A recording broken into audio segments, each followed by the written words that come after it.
Hi, my name is Jennifer Ward. I'm a teacher for students who are deaf and hard of hearing. And today I want to share with you some accommodations, how we can support our deaf and hard of hearing students in the classroom.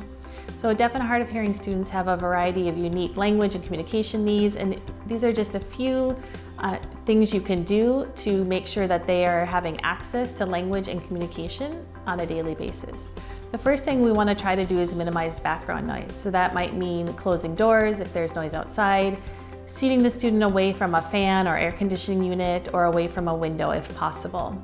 Another thing we want to make sure we do is face-to-face communication. So an example of this might be if you're writing on the board, try not to speak and explain the information at the same time as you're writing. Write on the board and then turn around and face the class and give that information so that any visual cues that your student relies on, they'll be able to access that information more easily.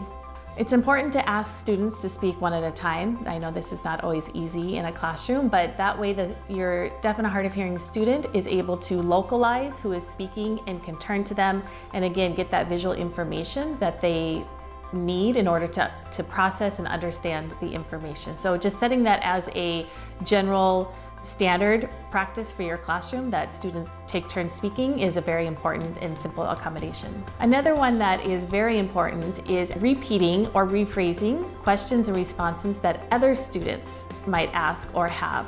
An example of this would be if you ask a question, a student in the back of the room answers, you'll want to just repeat that or rephrase that because students don't always project. They don't always speak loudly and clearly. So we want to make sure that by you repeating or rephrasing that, then our deaf and hard of hearing students are able to hear and access that information. And lastly is making sure to gain your students' attention prior to speaking. This gives them time to stop what they're doing, focus, and gives them the time that they need to process that, okay, somebody's speaking to me, I need to pay attention, and it gives them the processing time that they need in order to get that information. I hope this is helpful. Thank you.